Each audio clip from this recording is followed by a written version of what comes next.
o nosso assunto de hoje é especial e eu vou dizer para vocês como eu cheguei nele, certo? Eu cheguei porque eu estava lendo uma biografia de um autor de livros, que ele já é de uma época mais antiga, né, de algumas décadas passadas, mas o que me chamou a atenção foi que o biógrafo era muito competente de fazer assim, um contexto geral de onde surgiu aquele autor. A sua infância, a situação política do mundo, o estilo de vida, a cidade que ele nasceu e a cultura, a faculdade que ele fez, o tipo de discussão que acontecia na sociedade, as drogas que rolavam, o jeito, sabe? Ele fez um cenário, estabeleceu um cenário tão profundamente, tão descrito, que quando você observa a obra do autor, você percebe que ele é fruto do seu contexto, é fruto da sua época, é fruto de tudo aquilo que ele viveu. E quando a gente observa a época que ele escreveu, começamos a observar que tem outros autores parecidos com ele, falando coisas muito parecidas. Por quê? Porque quando a gente está inserido numa geração, num contexto, numa cidade, numa cultura, é muito difícil a gente se escapar desse negócio. A gente acaba falando o que todo mundo está falando, dialogando com o que as pessoas estão debatendo, sendo uma expressão cultural daquele ambiente. E foi isso que eu percebi nesse autor, e essa biografia me abrilhantou esse entendimento. Olha, esse cara foi muito importante na sua época, mas essa época passou e ele ficou datado, ficou parecendo alguém que muito preso ao seu tempo. Tanto é que essa biografia ela vai tratando até a parte onde ele vai morrer, né? Até o final da sua vida. E ela mostra como ele foi perdendo relevância com a mudança dos discursos, com a mudança cultural, com a mudança política, com a mudança do ambiente. Aí aquilo que antigamente ele fazia tinha um impacto forte, começou a não ter mais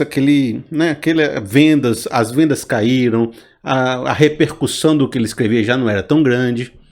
Aí, quando ele morre, o livro faz aquela reflexão que eu achei uma reflexão pertinente.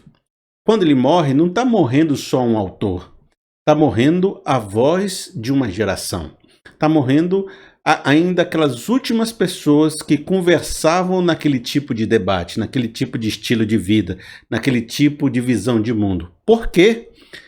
A gente vive muito preso a uma cultura e uma maneira de ver o mundo. Quando ela vai passando, toda aquela cultura daquela década, tipo década de 80, década de 70, também vai deixando de ser muito relevante. E quando as pessoas dessa época começam a morrer, deixam de existir pontes de referência e pessoas que falem muito aquele discurso. De maneira que quanto mais longe a gente fica de um autor, mais é possível ver que ele ficou preso e enterrado naquela geração. Embora seu trabalho possa ser muito relevante, não é exatamente mais aquilo que se discute hoje. Ele já não seria o mesmo discurso que seria ideal para ser escrito nos dias de hoje. Isso me fez uma reflexão. A reflexão que você já viu já está aí um pouco no título desse vídeo, mas o que foi que eu senti? Nessa hora eu fiquei pensando não sobre a vida do autor, mas sobre a minha própria vida. E eu quero que você faça uma reflexão sobre a sua própria vida nessa nossa reflexão. Eu fiquei pensando, será que a semelhança desse autor, que é muito preso na sua época, discute muitos assuntos da sua época, é fruto e expressão da sua época? Eu também sou fruto de um nascimento, de uma época, de uma cultura, e que a tendência vai ser que daqui a uns anos, daqui a um pouco, eu já não vou estar sendo mais relevante, aquilo que eu falo, a minha maneira de enxergar a vida, já não vai estar conversando com as novas gerações. Em resumo, será que eu vou ficar ultrapassado? Será que eu vou perder a minha relevância? Será que as pessoas ainda vão querer me escutar? Será que as pessoas vão precisar de mim? E agora você fazendo a sua reflexão aí, faça aí com você. Será que os seus filhos ainda vão te pedir conselho no futuro? Será que o ministério da sua igreja ainda precisa que você ajude lá? Será que as pessoas precisam do serviço que você presta, que você faz? Ou será que você está ficando mais ultrapassado ou vivendo uma época que você vai se tornar um pouco mais irrelevante? Porque todas as gerações passam E elas são substituídas, de certa forma, pelos novos atores, os novos leitores, os novos escritores, os novos, sabe, os novos trabalhadores. Às vezes parece que é feio falar isso, né? Que, olha, você está falando de pessoas serem irrelevantes, isso aí é feio de dizer, rapaz, isso aí não se fala não. Todo mundo tem valor, sim, eu sei dos discursos politicamente corretos, mas eu estou falando só eu e você aqui, escondido, tem ninguém nos escutando. Só você sabe aquele sentimento que bate no seu coração de madrugada, que você está com medo de novas tecnologias, que você não consegue se atualizar tão rápido, porque a sua cabeça está lá, em 1990. E às vezes é difícil você se atualizar rápido quando esse pessoal novo está chegando. E esses discursos que o pessoal fala hoje, você não se conecta com esse discurso. Como é que você vai conversar com esse povo se a sua base de reflexão é outra? Aí você começa a pensar sobre isso, né? Você entendia casamento de uma forma, hoje todo mundo está dizendo que é diferente, e aí, como é que fica? Parece que a gente vai tendo uma dificuldade de se atualizar, mas ao mesmo tempo há um sentimento de um medo lá no coração da gente estar ficando para trás, da gente não estar ficando mais relevante, da gente não... Será que a minha geração já está passando? Será que eu estou fazendo as coisas certas? Será que ainda consigo impactar o mundo? Ou transformar as coisas que Deus colocou no meu coração? Olha, para a gente complementar isso, eu trouxe ainda 2 textos bíblicos e que eles são textos, um é mais duro e o outro é mais leve. O mais duro é duro para valer, mas eu confio que você já me acompanha, né? A gente já tem aquele perfil de não ter medo de um texto mais duro, então esse texto vai fazer uma reflexão que a gente vai ficar, eita, peraí, calma aí. Mas tudo bem, me acompanha aqui, e o outro já é mais leve, e esses 2 textos vão fazer um quadro para a gente, sobre essa ideia de gerações que vão passando e de novas gerações que vão assumindo o arado. E aí a gente vai, a partir desses 2 textos, fazer algumas reflexões e trazer algumas respostas e soluções para talvez, se você esteja com esse medo no coração, você esteja com esse questionamento, você esteja com essa luta, de repente eu posso conversar com esse seu sentimento e posso trazer alguma luz para ele. Combinado? Ó, primeiro texto, Números capítulo 14, no verso 33. Os filhos de vocês serão pastores aqui durante 40 anos, sofrendo pela infidelidade de vocês, até que o último cadáver de vocês seja destruído no deserto. O irmão já sabe de que época eu estou falando. Eu estou falando daquele momento onde Moisés libertou o povo do Egito. Aí vieram o pessoal assim, né, andando pelo deserto, chegaram até o Monte Sinai, receberam a lei, e quando estavam na porta de entrar na terra prometida, Moisés enviou 12 espias, um de cada tribo de Israel, para investigar, para ver as cidades, para ver, né, qual são a força deles, né, como é que a gente pode fazer para vencer esse pessoal. Aí, 2 pessoas, Josué e Caleb, vieram com um relatório, olha, tem gigantes, tem problemas, tem cidades fortificadas, mas tem uns frutos bonitos, olha, a gente pode vencer na força do Senhor. Vamos confiar, gente, porque Deus já nos deu a vitória. E os outros 10 deram relatórios terríveis, e como era o perfil do povo, e que ficava toda hora murmurando, reclamando, toda hora se rebelavam contra Deus. E aí o povo ouviu o relato dos 10, aceitou o relato dos 10, mas não aceitou o relato de Caleb e de Josué. Nessa hora, Deus ficou muito chateado e disse, olha, por que vocês foram rebeldes? E eles queriam voltar para o Egito, queriam eleger um novo general, e disse, agora nós vamos eleger um novo general e ele vai nos levar de volta para a nossa escravidão. Olha só. Aí Deus ficou muito chateado. Aí disse o seguinte, olha pessoal, por que vocês foram rebeldes? Depois de eu ter feito tantas maravilhas, tantas libertações, rapaz, tantos sinais no Egito, o mar vermelho se abriu, vocês ainda estão com esse tipo de pensamento? Olha, essa geração toda vai ficar rodando 40 anos nesse deserto até que cada um de vocês morra.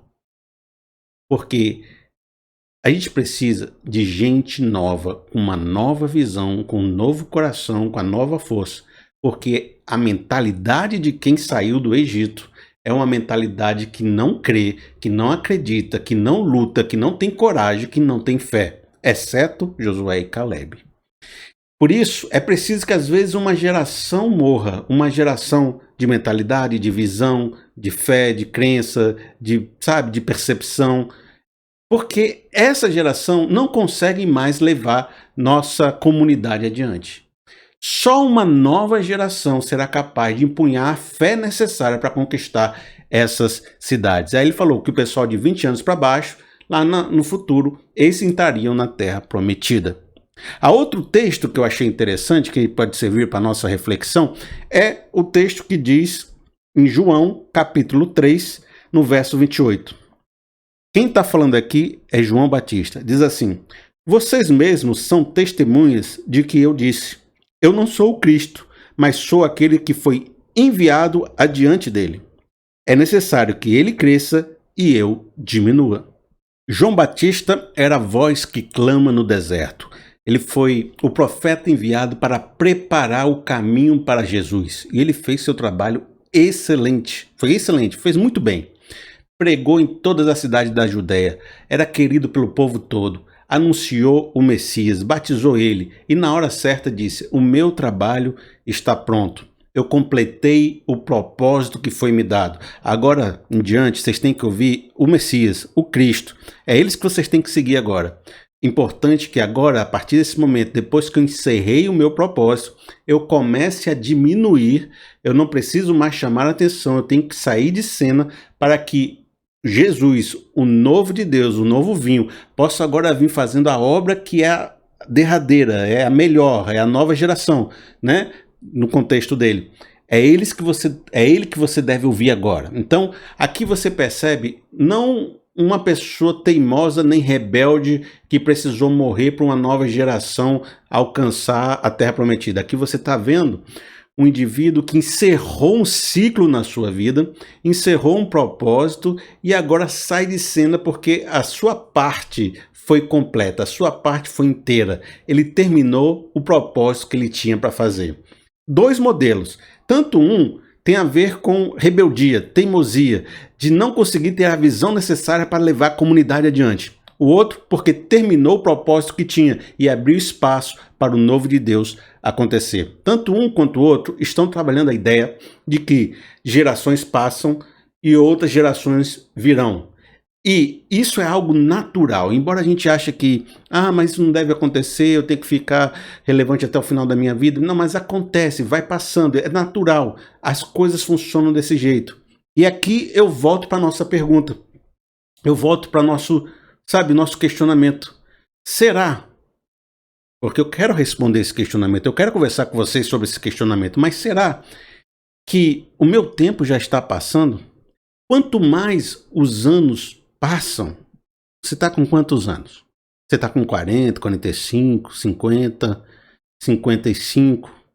Quanto mais se acumulam os tempos e anos em nossos coros, né? Nossa vida, mais você no íntimo começa a perguntar: será que eu ainda estou dando conta do recado? Ainda sou firme? Ainda sou a pessoa certa para fazer a obra que Deus tem para essa vida, para essa terra? Será que as pessoas ainda precisam de mim como precisavam antes?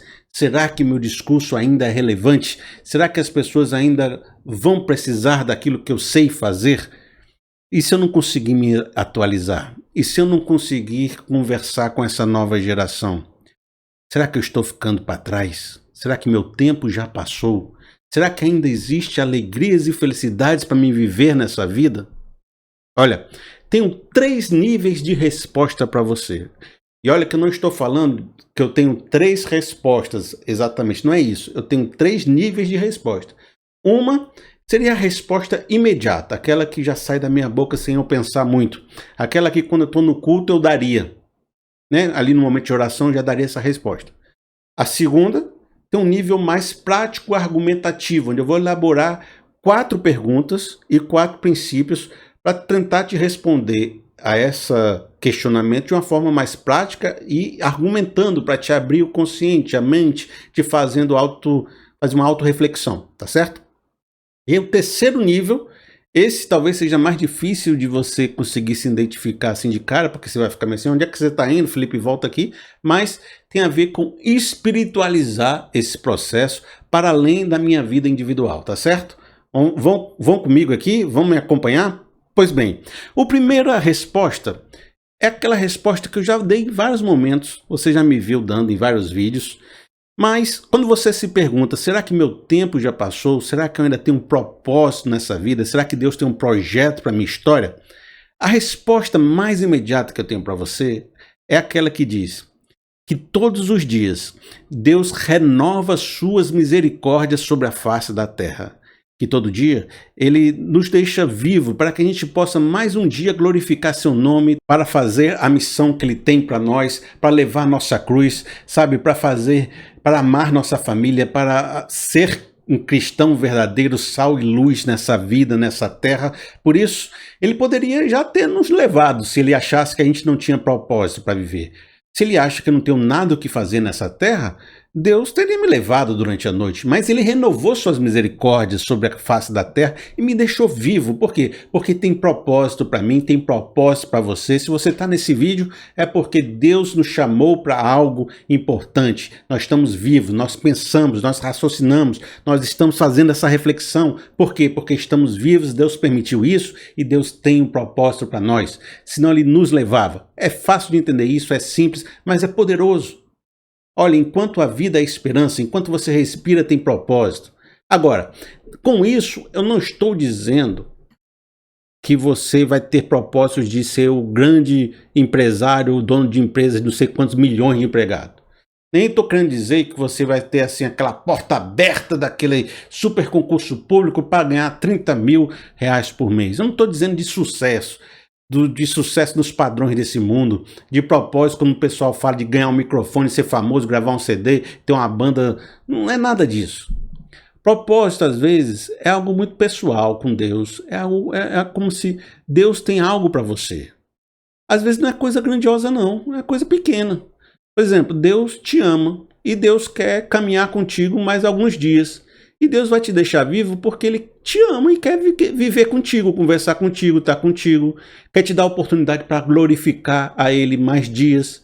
Quer viver, fazer você apreciar mais a natureza, seus filhos, seus netos. Sabe um texto bíblico que eu acho fantástico, que fala muito ao meu coração? Está aqui em Lucas, no capítulo 2, no verso 25. Diz assim: havia em Jerusalém um homem chamado Simeão, que era justo e piedoso, e que esperava a consolação de Israel, e o Espírito Santo estava sobre ele. Fora-lhe revelado pelo Espírito Santo que ele não morreria antes de ver o Cristo do Senhor. Movido pelo Espírito, ele foi ao templo, quando os pais trouxeram o menino Jesus para lhes fazer conforme requeria o costume da lei. Simeão o tomou nos braços e louvou a Deus, dizendo: ó soberano, como prometeste, agora podes despedir-me em paz o teu servo, pois os meus olhos já viram a tua salvação. Olha que coisa fantástica. Um homem tinha um propósito com Deus de que ele não morreria sem ver Jesus. E Deus sustentou a vida dele até o ponto onde ele pudesse encontrar com Maria e José, pegasse Jesus no colo. E aí falou, depois que ele segurou Jesus, ele falou: agora eu posso morrer. Agora que eu vi a salvação, agora que eu vi o Senhor Jesus, eu posso morrer. Quem sabe Deus não te deixando vivo para que você possa contemplar uma alegria, para que você possa glorificá-lo um dia mais, para que você possa amar seu filho um dia mais, para que você possa viver família, comunidade, igreja, sabe? Possa apenas ser um instrumento de Deus para glorificar a Deus todos os dias da sua vida. Só isso já vale o nosso propósito, só isso nos torna relevante, se não para um mundo utilitarista do jeito que ele é, nos torna relevante para Deus. E isso é tudo que importa. Eu tinha uma amiga e ela conta a história de que a avó dela sempre dizia que queria viver até ver ela se formar no colégio. Aí ela se formou e a avó continuava viva. Aí a avó fazia um novo propósito. Ela dizia: agora eu quero viver até ver o casamento da minha neta. Aí a neta se casou. Ela falou: agora eu quero viver até ver a minha bisneta. Aí a bisneta nasceu. Aí depois ela morreu. Mas às vezes são isso. Às vezes Deus nos deixa vivo e nós somos assim chamados a se alegrar com as coisas boas dessa vida. E não importa se você vai ser o grande relevante de tal coisa ou não. Importa é que Deus está contigo, que Deus te ama e que Deus quer que você viva mais um dia. Isso é todo o valor que a gente precisa. Essa é a primeira resposta. Seria a resposta que eu diria mais simples, mais rápida, para consolar seu coração, para te deixar mais assim, sabe, motivado, deixar essas reflexões pesadas de repente para lá. Mas, vamos agora para o segundo nível de reflexão. Aqui eu vou trazer alguns argumentos e algumas perguntas mais profundas que vão fazer uma autoanálise em você. Então, são 4 perguntas. Na verdade, são várias perguntas, mas são 3 em cada módulo, tá? 4 momentos que eu vou fazer 4 questionamentos e 4 princípios. Se você falar sim para todos esses 4 momentos, eu vou dizer que você está totalmente entregado no momento atual, no momento futuro. Você é o homem de Deus para arrebentar nessa geração. Vai lá, vai na tua força, na tua fé, vai lá que Deus está contigo. Se você disser não para a maioria dessas perguntas, então quer dizer que você não está muito bem na fotografia. Você faz a sua autoanálise. Combinado? Tá bacana? Vamos lá para o primeiro momento. A gente vai ter que ler 2 textos bíblicos. Um sobre o que Deus falou para o Caleb, que foi aquela pessoa diferente de toda aquela geração que morreu no deserto. Tinha Josué e Caleb que pensaram diferente e Deus teve uma palavra diferente para eles. Mas eu estou abordando agora mais o Caleb, certo? Depois, a gente vai ver um texto do Caleb, onde ele já está, 45 anos depois, mais velho, recebendo a promessa que Deus fez para ele. Vamos lá? Dali eu vou tirar várias frasezinhas para a gente fazer a nossa reflexão. Olha, Números capítulo 14, no verso 23. Nenhum deles chegará a ver a terra que prometi com juramento aos meus antepassados. Ninguém que me tratou com desprezo verá. Isso aqui já conversamos, né? Agora, verso 24. Mas, como o meu servo Caleb tem outro espírito e me segue com integridade, eu farei entrar na terra que foi observar e seus descendentes a herdarão. Agora em Josué, capítulo 14, no verso 10, diz assim: Pois bem, aqui é o Caleb já falando com Josué. O Caleb que está falando, certo? Pois bem, o Senhor manteve-me vivo, como prometeu. E foi há 45 anos que ele disse isso a Moisés, quando Israel caminhava pelo deserto. Ainda estou tão forte como no dia em que Moisés me enviou. Tenho agora tanto vigor para ir à guerra como naquela época. Dei-me, pois, a região montanhosa que naquela ocasião o Senhor me prometeu. Na época você ficou sabendo que os Enaquins lá viviam, com suas cidades grandes e fortificadas. Mas, se o Senhor estiver comigo, eu o expulsarei de lá como ele me prometeu. Então Josué abençoou Caleb, filho de Jefoné, e lhe deu Hebrom por herança. Quais são as 3 frases que nós vamos ressaltar agora, que vão trazer para a gente as primeiras perguntas, nosso primeiro questionamento, nosso primeiro princípio? Primeira frase: Caleb tem outro espírito. Segunda frase: o Senhor manteve-me vivo. Terceira frase: eu farei entrar na terra. O que a gente aprende com essas 3 frases? De que, semelhante à primeira reflexão do primeiro nível, certo? Que Caleb continuou vivo, as misericórdias se renovaram sobre a vida dele, ele ainda está vivo porque ele tem propósito, tudo que a gente falou, não foi? Então, Deus manteve ele vivo porque ele tem propósito, ele tem promessa, ele tem tudo, beleza. Mas, diferente da primeira reflexão, nessa daqui você percebe que o texto é claro em afirmar: Caleb tem outro espírito, por isso que ele vai ser sustentado até a próxima geração.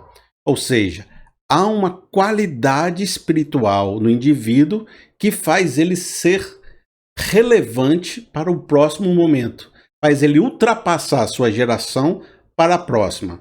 Há um espírito de fé, de esperança, de coragem, de ânimo, um espírito de Deus dentro dele que está trabalhando ativamente numa visão que olha para o futuro, né, que tem os seus olhos voltados para aquilo que há de vir, pelas conquistas que Deus tem para ele, e essa visão faz ele transcender a sua geração, que era murmuradora, para uma nova geração que vai conquistar a terra prometida. Uma visão espiritual, um espírito de coragem e fé me transporta de uma geração que morre no deserto para uma geração que conquista a terra prometida. Então, não é só a vontade de Deus que me deixou vivo, que agiu de misericórdia comigo, mas é uma qualidade espiritual que eu carrego no coração que promoveu um encontro de propósitos entre eu e Deus, que fez ele liberar promessas e propósitos para mim no futuro. Então, o que eu tenho que perguntar aqui para você? É se você carrega no seu coração uma fé, uma coragem e um ânimo capaz de ser levado dessa geração para a próxima. Você tem uma visão espiritual como Caleb tinha? Deixa eu fazer outra pergunta para você. Você acredita nos propósitos futuros que Deus lhe deu e deseja lutar por eles? Você acredita nas lutas e temas que são debatidos hoje e quer se envolver com elas e está muito animado para poder discutir as coisas que hoje são colocadas e aquelas que vão vir amanhã? Você acha que o presente e o futuro são melhor do que o passado? Seus olhos estão focados no que há de vir ou no que já passou? O seu coração fica sonhando com o Egito ou com a terra prometida? Você é aquele que pensa assim, no passado era melhor? Ou você é aquele que diz, eu quero ver o que há de vir? Então, o que você tem que pensar? Há um espírito dentro de você, o Espírito de Deus, provocando fé, coragem, ânimo, dizendo, vamos vencer? Você sente essa força? Você tem esse outro espírito? Você quer se libertar da morte do deserto e entrar na terra prometida? Se você responder sim, você já é muito parecido com Caleb e Deus vai te levar para frente, vai lhe sustentar, vai lhe manter vivo. Segundo, vamos pegar mais duas frases desses textos que a gente leu aqui. Olha, diz assim, ainda estou tão forte como no dia. Na outra frase ele diz, tenho agora tanto vigor quanto naquela época. Olha, aquele que vai transcender a geração que morre no deserto para entrar na terra prometida precisa ter vigor, ter energia, ter disposição, ter vontade de entrar na confusão, ter vontade de lutar, ter força para lutar, ter potencialidade para enfrentar. De outra forma, para você entender isso melhor, pense no contrário. O que é pensar no contrário? É assim, aquele indivíduo está dentro de casa, aí diz assim, Senhor, ele está orando, estou tão cansado, Senhor, eu queria que você me desse menos trabalho, revigora, Pai, meu coração, vivo estressado, eu já não aguento mais tudo isso, olha, Senhor, me dê um trabalho que tenha muita tranquilidade, Senhor, eu quero viver de renda, Senhor, eu quero não ter mais estresse, me tira daquele emprego. Esse tipo de oração está dizendo assim, me dá menos, eu quero ser menos, eu não quero responsabilidade, eu não quero confusão, eu quero ser nada. O tipo de discurso do Caleb é, usa a minha força, usa a minha potencialidade, eu quero lutar, eu quero estar na frente, eu quero fazer as coisas, eu vou botar toda a minha energia nisso. É alguém que diz, pode contar comigo, porque eu tenho força necessária para enfrentar a situação. Às vezes você não tem força física, mas você tem força mental. Às vezes você não tem força mental, mas você tem recurso financeiro. Às vezes você não tem recurso financeiro, mas você tem influência. Às vezes você não tem influência, mas você tem estrutura. Seja a força que você tem, se você a tem e quer usar ela, você se parece muito com Caleb, tá certo? Então a gente fez uma determinada pergunta, eu tenho a disposição e a energia para fazer o que tem que ser feito? Você já acorda com vontade de trabalhar, de fazer, de realizar, de amar, de mexer, de pregar? Ou você acorda, ai meu Deus, não sei por que eu acordei, queria tanto dormir mais. Você acorda assim? Então tá complicado, beleza? Qual foi as duas coisas que a gente já falou até agora desses dois pilares desse segundo nível? Primeiro, é preciso ter outro espírito que olha para frente e transcende a reclamação da geração que morre no deserto. A segunda coisa diz o seguinte, é preciso fugir do sossego, ter energia, vigor e disposição para lutar as novas lutas. Já disse sim para esses dois princípios? Então vamos para o terceiro? Tem mais duas frases para a gente agora. Presta atenção que vai dizer o seguinte. Ele fala assim, o Caleb. Dê-me, pois, a região montanhosa. Na outra frase ele diz assim, olha, com suas cidades grandes e fortificadas. Olha, uma coisa interessante da visão do Caleb é que ele, por mais que tivesse mais velho, por mais que já tivesse assim, né? De repente podia estar querendo algo mais simples, né? Josué, me dá ali um lugarzinho fácil de eu batalhar, que eu posso botar ali minha família, que eu posso viver tranquilo. Mas não, Caleb disse assim, rapaz, qual é o bicho mais grande aí? Qual o povo mais monstruoso? Qual é o castelo mais fortificado? Qual é a região mais difícil de alcançar? Por me dessa daí que eu sou é brabo. Me dá aí que eu quero fazer um negócio. Rapaz, me dá aí o bicho mais brabo mesmo. Por quê? Aí você vai ver o mistério aqui. Quanto maior são os inimigos que você enfrenta, mais responsabilidade está sobre seus ombros e mais relevante você é nessa obra. Entendeu? O tamanho dos nossos inimigos mostram o tamanho do lutador que nós somos. Você quer ser relevante? Lute lutas grandes. Você quer ser relevante para essa geração? Resolva problemas grandes. Porque quem resolve problemas tem valor. Quem chega lá, desata os nós, é alguém de muito valor. Por isso, o tamanho do problema diz para os outros o tamanho do lutador que nós somos. Talvez você diga assim, mas Felipe, você tá falando assim de grandes problemas, mas eu quero pegar grandes problemas, mas ninguém me dá os grandes problemas. Aí você tem que fazer uma reflexão. Josué era um estrategista militar, um general, e sabia muito bem colocar responsabilidades na mão de quem dava conta. Ora, se o Josué soubesse que Caleb não tinha condição de assumir aquela luta, ele não ia dar aquela luta. Ele não é besta. Ele tem um propósito também para cumprir, que é conquistar as cidades. Ele não vai fazer algo que está errado. Então, ele sabia que Caleb era alguém preparado. Por quê? Porque durante anos da vida de Caleb, ele demonstrou isso e acumulou ferramentas, povo, capacidades para fazer isso. Ele não é um cara que ficou dormindo em casa sem fazer nada, só esperando chegar o dia. E a gente está falando de pessoas aqui que já estão ficando mais velhas, 40 anos, 50 anos, 55 anos. O que você acumulou na sua vida toda de potencialidade, de capacidade, de história, para poder chegar nesse momento e dizer, me dê a cidade fortificada, e as pessoas acreditarem nisso.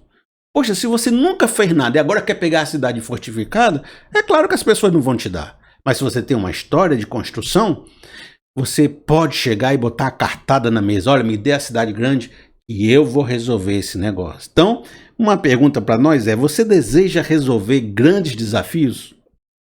A outra pergunta é, as capacidades, ferramentas, experiências, força que você acumulou durante a sua vida são suficientes para para adquirir esse grande desafio? Se você respondeu sim a essas duas, você está bem pertinho de eu poder responder que você se tornou alguém super relevante nessa geração e talvez na próxima. Olha só, 3 coisas que a gente vai estar falando aqui. Primeiro, é preciso ter outro espírito que olha para frente e transcende a reclamação da geração atual. Segunda coisa, é preciso fugir do sossego e ter energia, vigor e disposição para iniciar novas lutas. Terceira coisa, é isso que a gente falou agora, diz assim: a relevância vem da capacidade de resolver grandes problemas.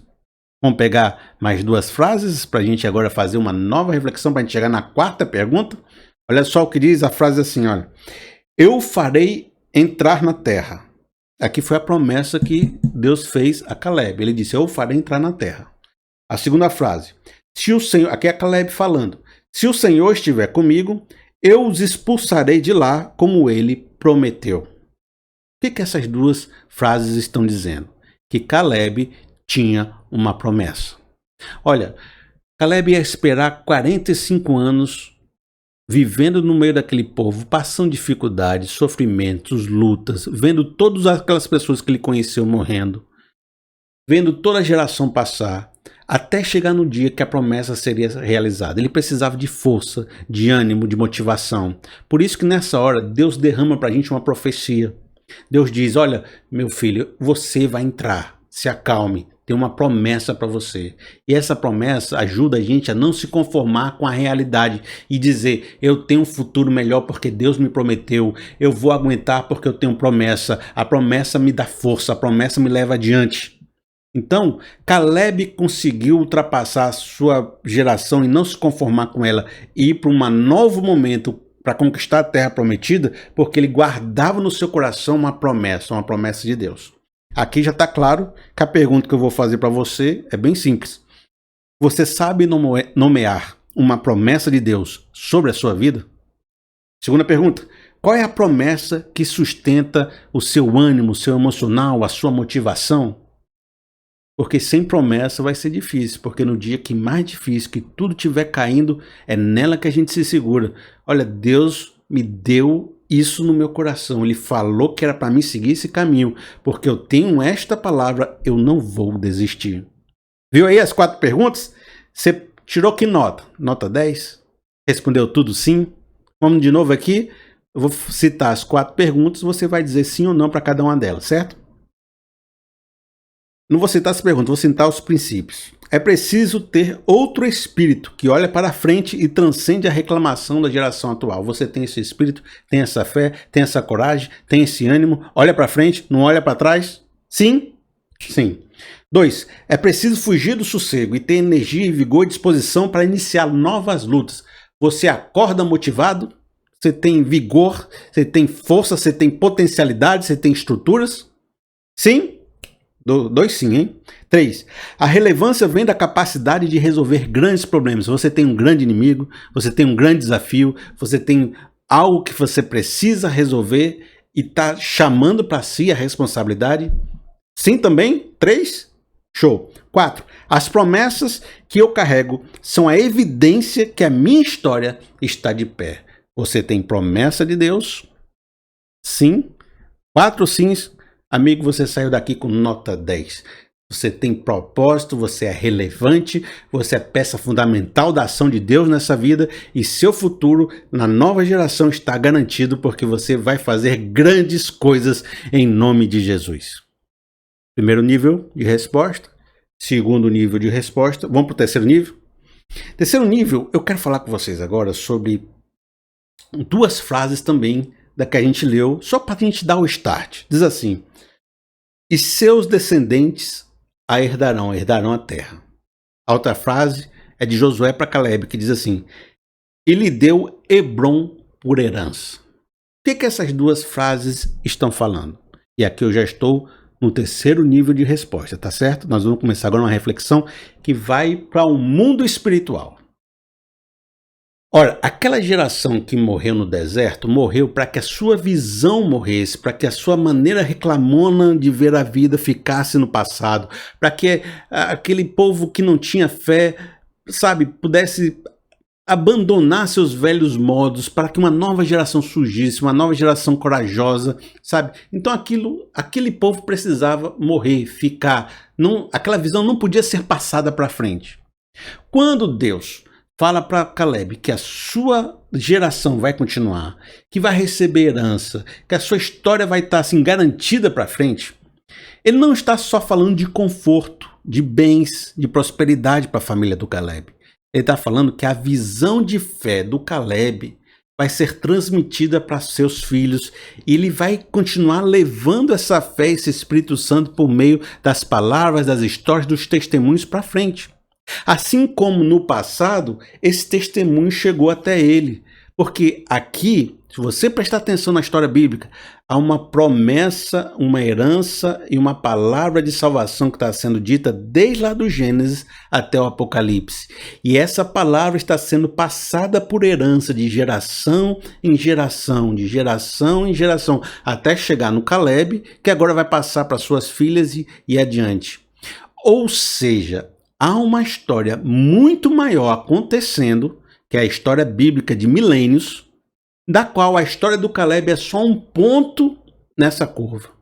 Mas ele pertence a uma história maior, uma história que está contando a história da salvação, da fé e da redenção humana. E porque ele está dentro dessa história, é que a sua relevância se multiplica por 10, por 20, por 100. Porque agora não é mais só a história de um homem que conseguiu pela fé ganhar um terreno. É a história da vitória de Jesus, de Deus, sobre a morte, sobre a história, sobre os reinos do mundo. E eu sou uma testemunha que faço parte dessa história.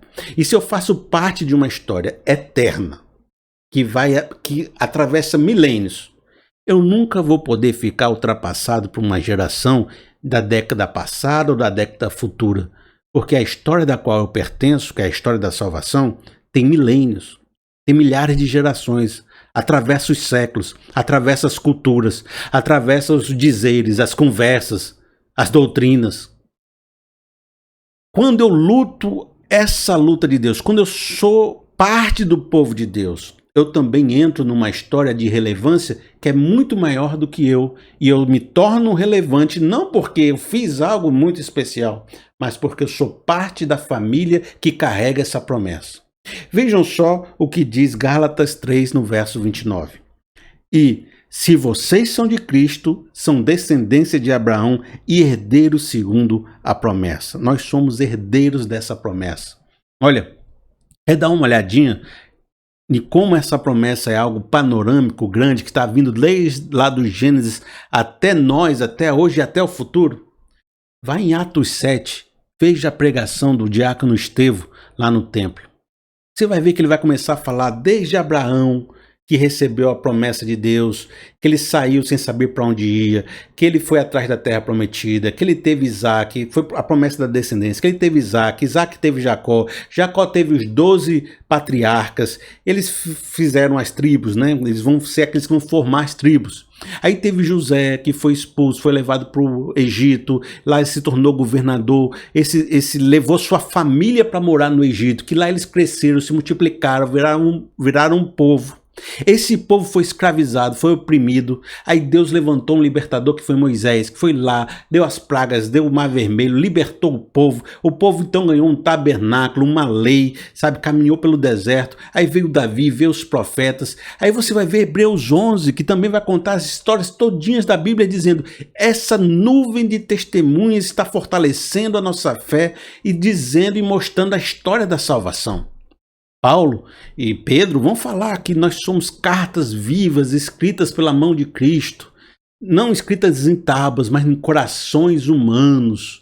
Nós somos uma carta sendo escrita, nós somos um testemunho, parte dessa corrente. Pedro vai dizer que nós somos pedras espirituais, edificando uma casa espiritual, como se a grande casa de Deus fosse cada pedacinho, cada tijolinho fosse cada um de nós. Aí vai chegar um momento lá na frente onde a gente vai perceber que em Apocalipse 11, no verso 15, vai dizer: e o sétimo anjo tocou sua trombeta, e houve no céu grandes vozes que diziam: os reinos do mundo vieram a ser do nosso Senhor e do seu Cristo, e ele reinará para todo sempre. Um dia essa história vai terminar, mas até lá nós somos parte de uma grande corrente, de uma grande linha do tempo, que não é a linha que nós observamos hoje. Nós somos da geração de 90, de 2000, 2010, 2020. Não, eu sou de uma história milenar que vem de muito antes de mim e depois de mim também vai continuar. Talvez eu possa dizer que é uma história eterna, rumo à eternidade. Por isso, amigo, se você está triste, achando que seu tempo passou, que não é mais a sua época, que já está mais velho, que de repente não tem mais o que fazer, pense no seguinte: não fique triste. Ainda que para esse mundo você não tenha relevância, você faz parte da história de salvação, a história eterna. E por isso você é parte de uma missão muito maior do que qualquer besteira que esse modernismo fala para a gente que a gente tem que ser útil. Nós somos filhos do Altíssimo. Nós somos parte do exército de Deus. Filhos amados, queridos, parte da comunidade da fé. Essa igreja que está por todo o mundo e não está em lugar nenhum, está em todos os lugares. Nós somos a habitação do Espírito Santo e Deus está sustentando a sua história e por isso nós somos relevantes, porque fazemos parte desse propósito, desse projeto de Deus. E esse propósito não fica velho, não muda com gerações, porque quem sustenta ele é a própria palavra geradora que é Jesus Cristo.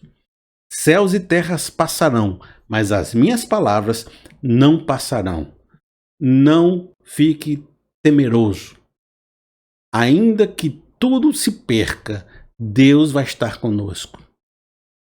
E falando daquela maneira bem simples, às vezes Deus vai te deixar vivo só para você ter mais alegrias. E isso para Deus basta.